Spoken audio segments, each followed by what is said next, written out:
Hello and welcome. My name is Abigail Foster and I am the Head of Teaching at Elent Financial Education. But today we are on the InvestEngine Education Series. Today we are going to be talking about ISAs, so individual savings accounts, and how we can even invest in ETFs using our ISA allowance. When it comes to investing, there's so many acronyms, there's so much jargon, and it can feel really exclusive and really off-putting to start. But with the education series, we are hoping to bring an end to all of that and start explaining some of those acronyms, like ISAs and what they mean, and breaking down some of the jargon like ETFs and why we should even invest in them in the first place. So I hope this video explains just a little bit about ISAs and ETFs that helps you understand a bit more about investing. So first things first, what is an ISA? The acronym ISA actually stands for Individual Savings Account. ISAs, or individual savings accounts, were set up back in 1999 as a way for us to save money into these accounts without having to pay any tax on the money we earn within those accounts. In the UK, we have four main types of ISAs. You have cash ISAs, stocks and shares ISAs, also known as investment ISAs. You have innovative finance ISAs and lifetime ISAs, and I will explain the details of each of those four in just a second.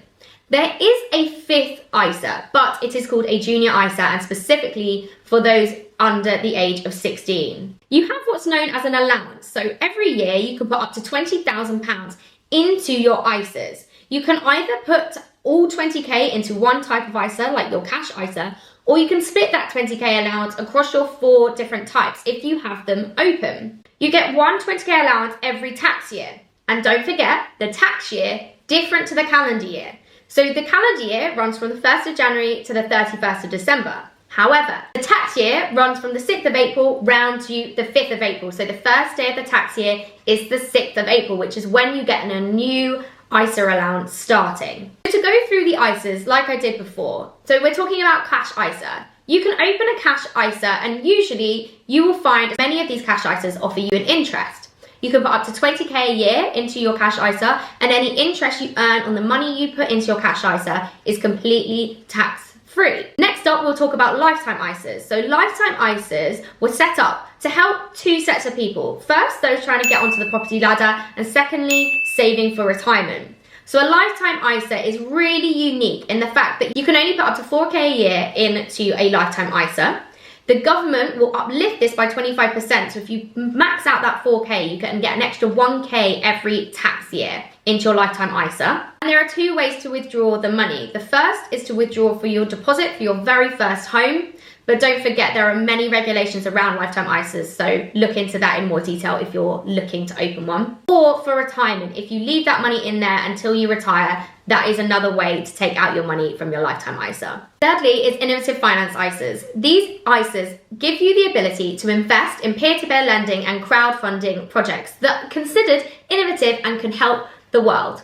However, please be aware that they fall outside of the FSCS regulations. So that means that you are not protected and all of your money can be at risk. And fourth and finally, and I'm sure the one you expected me to talk about in today's session, is stocks and shares ISAs, also known as investment ISAs. You can put up to 20k a year in your stocks and shares ISA if you so wish, and any money you earn through your investing, so be that dividends or capital gains you make on any of your investments, are completely tax-free. When I've been talking about that 20k allowance, just remember that 20k allowance is spread across all of your ISAs. So if you only have one ISA open, you can use the entire 20k, let's imagine, in your cash ISA. However, if you have a cash ISA and also a stocks and shares ISA, you have 20k across both, not across each individual ISA. So if you have a cash ISA and you've put up to 5k already in your cash ISA, it means you can only put up to 15k in your stocks and shares ISA. When it comes to investing your money, it can feel really overwhelming. Where do you put it? Do you become an active investor, so someone that is constantly buying and selling their shares, or do you become what's known as a more passive investor, where you invest your money and you leave it to develop compound interest, which we all know is a great idea. But when it comes to passive investing, there's another layer. You can invest in single shares in the likes of Apple or Tesla, for instance, or you can invest in something called ETFs. So that's an acronym for exchange traded funds. Funds are where they pool together lots of different types of shares into one, and then you track the growth of the average of all of these over time. With InvestEngine, you can find ETFs for almost anything, tracking the S&P 500, so the top 500 companies in the US, or even looking into companies like WisdomTree, who have created ETFs specifically tracking some of the top best companies in the world that are working on AI right now. That might be something you're particularly interested in. So when it comes to any investing, please only invest in things that you care about, because it will keep you more entertained and more interested in your investing portfolio and your investing future. First things first, I have signed in to the dashboard, and as you can see here, it's so friendly to view. There is illustrations along the top for everything you might need, but let's go down to the most important part, which is opening our ISA. So as you can see here, I've not got an ISA open yet with InvestEngine, and I'm going to do it with you real time. So first up is the ISA declaration, which you need to read in full, which I've just read before this. So I'm going to tick that I am happy. Let's continue. Okay, now we set up our ISA. We are going to click into the cash ISA area. And as you can see here, I've got no money in my account. So this is really going from zero here. So let's add some cash.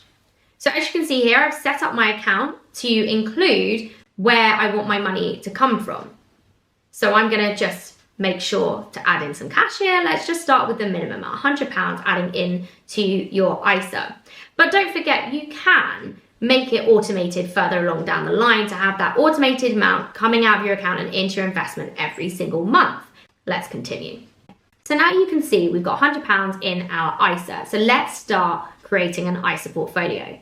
When it comes to creating a portfolio, you can see here you've got two options: do it yourself or managed for you. This managed for you means that you can help InvestEngine build and manage your investment portfolio for you. But today we're going to review doing it yourself, because you are more than capable. As you can see here, this is the ETF range. There is so much to see, but it's easily broken down for you to be able to click into ETFs and see what's going on. So you can scroll down here to collections, where you see leading global indices, dividend-focused funds, small cap funds, emerging markets. You can scroll up. There are featured partners like WisdomTree, and even down here, you can see the split of industries and sectors. So let's say that you're interested in the particular healthcare ETFs. Click in there. Scroll down and you'll be able to see all the different types of ETFs, the companies, the tickers here, so the words and numbers associated with the ETF itself. Going back is so easy, and let's scroll up to that leading global indices to have a look at some ETFs on offer. Our trusty S&P 500 here, so this ETF tracks the 500 largest US stocks via the S&P 500 index. So this is where it's tracking an index. Click into here and you can see how much it's going to cost for a single ETF in this. You can invest now or add to your portfolio. We can see the growth of this ETF, and obviously we can click back over the last year, which has seen an equal amount of growth going on here. More details and even an ETF breakdown from holdings, regions and sectors. Holdings, you can see here the percentage split of holdings within the S&P 500. So this ETF holds 7.2% of Microsoft Corporation, 7.2% held of Apple, and all the rest. You can see all 503 others in there. Key investor information down here as well. Let's go back again and click on one more.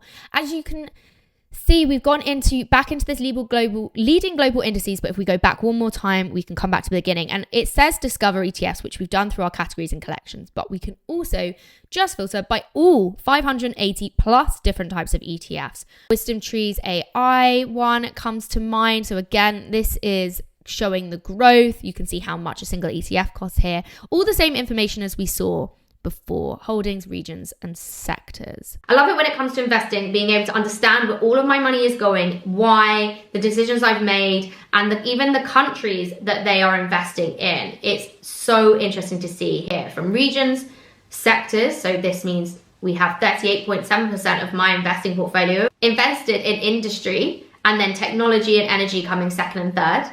So let's save and continue.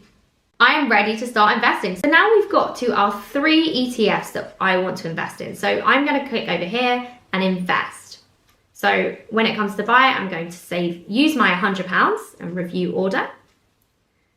And then as you can see, I'm going to be buying these 3 securities at 34% of my money going into iShares, 33 into WisdomTree, and 33 into LNG Clean Energy. And that's it. Order is successfully submitted. So I have got everything I need and I am enjoying investing with InvestEngine. So I've shown you how to set up a stocks and shares ISA on InvestEngine, but why InvestEngine in general? When it comes to the stocks and shares ISA in comparison to their competitors, there are actually no fees whatsoever on the stocks and shares ISA, which makes it brilliant and such a seamless process.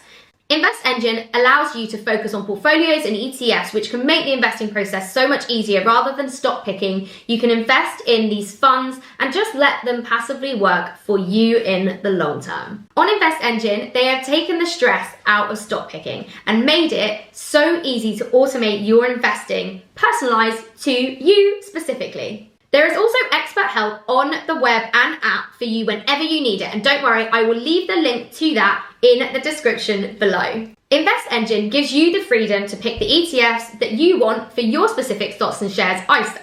When it comes to investing, I think the best thing to do is to invest in things that you care about for you and your lifestyle. If you're particularly interested in AI, for instance, invest there. If you're particularly interested in tracking certain companies that are just run by female CEOs, amazing. And with InvestEngine, there is so much out there for you to pick when it comes to those ETFs that it can be tailored exactly to you. And that's exactly how investing should be. One bit of housekeeping is investing in ETFs does diversify your risk, which means it spreads the risk across lots of different shares.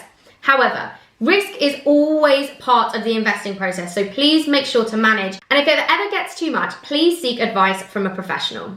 And finally, InvestEngine's Education Series is here to support you and your learning. None of what we've spoken about today or in the series should be construed as advice. So make sure to think wisely when it comes to investing. Good luck and let me know how you get on in the comments below.